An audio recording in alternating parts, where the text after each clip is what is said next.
మా శ్రీమతి గారు పసుపు ఆడిస్తుందండి. జస్ట్ ఏమీ పట్ల, కానీ ఇలా తెల్ల తెల్లగా మచ్చలు వచ్చి ఆల్ ఉందో చూడండి. ఇదిగోండి, ఈ రకంగా ఉందండి. గ్రౌండ్ నట్ కేక్ చాలా రకాలైనటువంటి లార్వా గుడ్డి దశలో ఉన్నటువంటి సరికి వంగ వంగ చూడండి. ఇదిగోండి ఎలా ఉందో చూడండి. యాక్చువల్గా వెనక చూస్తే ఏ విధమైన తెగులు కానీ పెస్ట్ ఏమీ పట్ల, కానీ ఇలా తెల్ల తెల్లగా మచ్చలు వచ్చి ఆకు లైట్గా ఇలా బెత్తుగా వచ్చి ముడతలు వస్తుంది అనమాట. ఇది బోరాన్ డెఫిషియన్సీ అండి. ఇలాగా బోరాన్ డెఫిషియన్సీ మొక్కలకు వచ్చినప్పుడు మనం ఏం చేయాలి? ఇదిగోండి, ఇది వచ్చేసరికి జిల్లేడు. తెల్ల జిల్లేడైనా పర్వాలేదు, నల్ల జిల్లేడైనా పర్వాలేదు, రెండిట్లో ఒకటే పోషకాలు అయితే మనకు లభిస్తాయి అన్నమాట. సో నేను ఇప్పుడు జిల్లేడు ఆకులతో కషాయం చేసుకుంటున్నాను. నా వీడియోలో మ్యాక్సిమం ఉంటుంది, కానీ మళ్ళీ చూపిస్తున్నాను. ఇదిగో కొద్దిగా వాటర్ తీసుకున్నానండి. వాటర్ తీసుకుని ఆ వాటర్లో ఈ జిల్లేడు ఆకులు ఇలాగ మొత్తం అన్నీ కట్ చేసేసుకుని మనం 3 days ఫర్మెంటేషన్ చేయాలి. ఫర్మెంటేషన్ చేసిన తర్వాత ఇది ఎలా ఉంటుంది, మొక్కలకి ఎలా వాడాలి అన్నది ఇది వాడేటప్పుడు చూపిస్తాను. ఇది కట్ చేసినప్పుడు అయితే ఇలా పాలు వస్తాయండి. ఈ పాలు కంటిలో పడితే కనుక కన్ను పోతుంది. కాబట్టి చాలా జాగ్రత్తలు తీసుకుని ఇది మాత్రం చేయండి, మర్చిపోకండి. నాకు అలవాటు అయిపోయి కామన్గా చేసేసుకుంటున్నాను, కానీ చాలా జాగ్రత్త వహించాలి. చిన్నపిల్లల్ని దగ్గరికి రానివ్వద్దు. కట్ చేసి ఇలాగ నీటిలో అయితే నానబెట్టానండి. ఈరోజు వచ్చేసరికి నాకు పచ్చిమిరప చెట్లకైతే మజ్జిగని పసుపు కలిపి స్ప్రే చేస్తున్నానండి. ఇదిగోండి పులయబెట్టినటువంటి మజ్జిగ అనమాట. ఇది పులయబెట్టినటువంటి మజ్జిగ. ఇందులో వచ్చేసరికి ఒక 2 స్పూన్లు పసుపు కలిపేస్తున్నానండి. ఇది కొన్న పసుపు అయితే కాదండి, శ్రీమతి గారు పసుపు ఆడిస్తుందండి. ఇది 2 లీటర్స్ క్యాన్ అండి. అంటే ఇలాంటివి చిన్నవి అయితే ఈ క్యాను తక్కువ మోతాదు లేదన్న ఒక దానికి తెగిలొచ్చిన సింగిల్గా కొట్టుకోవాలంటే ఈ క్యాన్ యూస్ చేస్తానండి.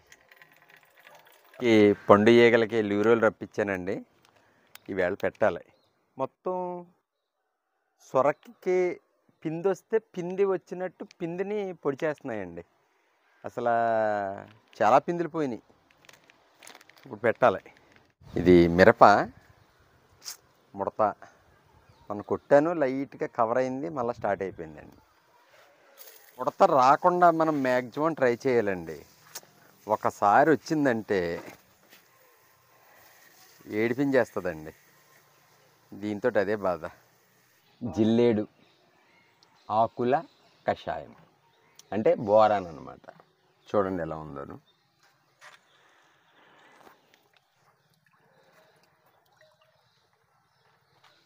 ఇవన్నీ తీసేసి ఇదిగోండి, చూడండి ఎంత గ్రీన్గా మారిపోయిందో. ఇదిగోండి, అంటే మనం ఏదైతే ఆకులు కోసుకున్నామో ఆకుల్లో ఉన్నటువంటి మెడిసినల్ వాల్యూస్ అన్నీ కూడా వాటర్లోకి దిగిపోతాయండి. ఇదిగోండి, ఇదైతే నేను 5 times అయితే వాటర్ కలుపుకున్నానండి. అంటే నేను 1:5 రేషియో తీసుకున్నాను. ఇదిగోండి, వైట్ బకెట్లో బాగా కనపడుతుంది. ఎలా ఉందో చూడండి. ఇదిగోండి, నిన్న వాటరింగ్ చేయలేదండి వీటికి. నిన్న వాటరింగ్ చేయలేదు, మొన్న కూడా వాటరింగ్ చేయలే. ఎందుకంటే ఇది ఇది వెయ్యాలనేసి వాటరింగ్ చేయకుండా జాగ్రత్తగా ఉంచానన్నమాట. ఇదండి, మన మొక్కలకి బోరాన్ డెఫిషియన్సీ వస్తే ఇలా అయితే మనం ఇచ్చుకుని అంటే సేంద్రియ పద్ధతిలో ఇలాంటి పోషకాలు అయితే మన మొక్కలకి అందించుకోవాలన్నమాట. ఇదండి, బోరాన్ డెఫిషియన్సీ వచ్చినప్పుడు మనం ఆర్గానిక్గా చేసుకునేటటువంటి మంచి ద్రావణం అన్నమాట. చాలా బాగా పనిచేస్తుంది. ఇదిగోండి, ఇది వచ్చేసరికి దశపర్ణి కషాయం అండి. నేను సొంతంగా తయారు చేసుకున్న దశపర్ణి కషాయం. ఈ దశపర్ణి కషాయం అయితే ఇప్పుడు మొక్కలకి స్ప్రే చేస్తానండి. అంటే మొక్కలు తక్కువగా ఉన్నాయి, అందుకని కొంచెం తక్కువ వేసుకుంటున్నానండి. దశపర్ణి కషాయం చాలా మంచిదండి మొక్కలకి. ఇది యాక్చువల్గా మన మొక్కలకు వచ్చేసరికి అండి సర్వరోగ నివారణ లాంటిది అనమాట మన మొక్కలకి. అంటే మనకి ఏదన్నా మొక్కలకి పెస్ట్ పడితే పెస్ట్ కంట్రోలర్గా ఉపయోగపడుతుంది. అట్ ద సేమ్ టైం మొక్క ఎదుగుదలకు కూడా చాలా ఉపయోగపడుతుంది అనమాట. మొక్క ఎదగడానికి కూడా మంచి దివ్య ఔషధం అనమాట మన మొక్కలకైతే. ఇది చాలా మంచిదండి, చాలా ఈజీగా తెలిసిపోద్ది అనమాట గ్రోత్ అండి. ఇది వచ్చేసరికి గ్రౌండ్ నట్ కేక్ అండి, వేరుశెనగ చెక్క అండి. ఇది కేజీ 50 రూపాయలండి. అంటే ఇక్కడే మాకు మా ఇంటి దగ్గర షాప్ ఉంటుంది, అక్కడ నుంచి నాకు అవసరమైనప్పుడల్లా ఒక కేజీ తెచ్చుకుంటాను అనమాట. ఇది ఒక కేజీ అండి. ప్రస్తుతం నేను ఒక హాఫ్ కేజీ అయితే ఇందులో ఇది కొంచెం వాటర్ తీసుకున్నానండి. ఇది వాటర్లో కలుపుతున్నాను అనమాట. ఇది వర్షపు నీటిలో ఒక హాఫ్ కేజీ కలుపుతున్నానండి. ఇది ఒక 3 రోజులు ఫర్మెంటేషన్ చేసి అప్పుడు మొక్కలకి వెయ్యాలండి. గ్రౌండ్ నట్ కేక్ 5 డేస్ అయిందండి.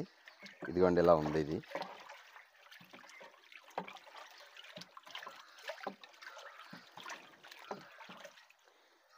యాక్చువల్గా 3-4 డేస్ అయితే సరిపోద్ది, నాకు ఎక్కువైందండి. దీనికి ఇప్పుడున్న వాటర్కి 5 టైమ్స్ అయితే వాటరు ఇందులో కలిపేసి అయితే మొక్కలకి ఇవ్వడం జరుగుతుందండి. ఇది 5 టైమ్స్ వాటర్ కలిపిన తర్వాత ఇదిగోండి ఈ రకంగా ఉందండి గ్రౌండ్ నట్ కేక్ లిక్విడ్ అనమాట. ఇది మనం మొక్కలకి ఇచ్చుకోవాలండి జాగ్రత్తగా. ఇది ఈ గ్రౌండ్ నట్ కేక్ ఉపయోగాలు ఏంటంటేనండి, మైక్రో న్యూట్రియంట్స్ అయితే చాలా పుష్కలంగా ఉంటాయండి ఇందులో. మన మొక్కలకి యాక్చువల్గా మైక్రో న్యూట్రియంట్ అంటే సూక్ష్మ పోషకాలు చాలా అవసరం అన్నమాట. సూక్ష్మ పోషకాలు చాలా సమృద్ధిగా దొరుకుతాయండి ఇందులో. ప్లస్ మెగ్నీషియం ఒకటి, సల్ఫర్ ఒకటి, ఇలా చాలా రకాలు ఇందులో మనకి నిగూఢంగా దాగి ఉంటాయి అన్నమాట. ఇవి మొక్కలకి చాలా ఎదుగుదలకు కానీ, ప్లస్ సాయిల్ మనకున్నటువంటి కుండీలో ఉన్నటువంటి సాయిల్ చాలా గుల్లగా అయితే తయారవుతుందండి. చాలా గుల్లగా ఉంటుంది, చాలా మంచిదన్నమాట. మన గార్డెనర్స్ అందరూ చక్కగా ఇలాంటివి డిఫరెంట్ ఐటమ్స్ మన మొక్కలకి అందించాలని కోరుకుంటున్నాను అన్నమాట. మనం కూడా రోజు ఒకే ఆహారం తినం కదండి, రకరకాల ఆహారాలు తింటాం. అలాగే మనం పెంచుకునే మొక్కలకు కూడా రకరకాల ఆహారాలు అయితే అందించాలన్నమాట. అప్పుడే అవి హ్యాపీగా ఉంటాయి. ఇప్పుడైతే నీమ్ ఆయిల్ స్ప్రే చేస్తున్నానండి. నేను వాడి నీమ్ ఆయిల్ అయితే ఇదండి.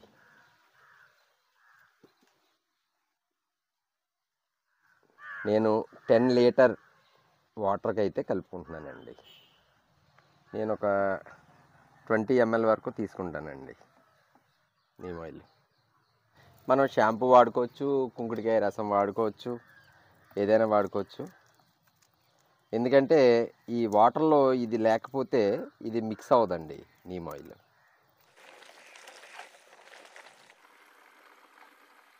ఇదిగోండి, మనం ఖచ్చితంగా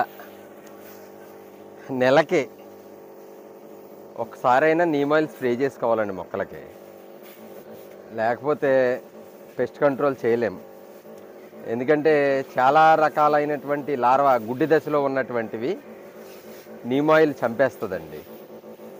మనం తొలి దశలోనే చక్కగా ఇలా నీమ్ ఆయిల్స్ అయ్యి స్ప్రే చేసుకుంటే మనం పెస్ట్ బారి నుంచి చాలా ఈజీగా దూరం అవ్వచ్చు. ఇదండి ఈ 2 వారాల్లో నేను చేసినటువంటి పనులు అయితే నా గార్డెన్లో. అలాగే నేను ఇంకా మొక్కలకి ఇచ్చేవి ఇంకా చాలా రకాలు ఉన్నాయి. మరి నా ఈ వీడియో మీకు నచ్చినట్లయితే లైక్ చేయండి, షేర్ చేయండి, సబ్స్క్రైబ్ చేయండి, అలాగే బెల్ ఐకాన్ టచ్ చేయండి. Thank you very much.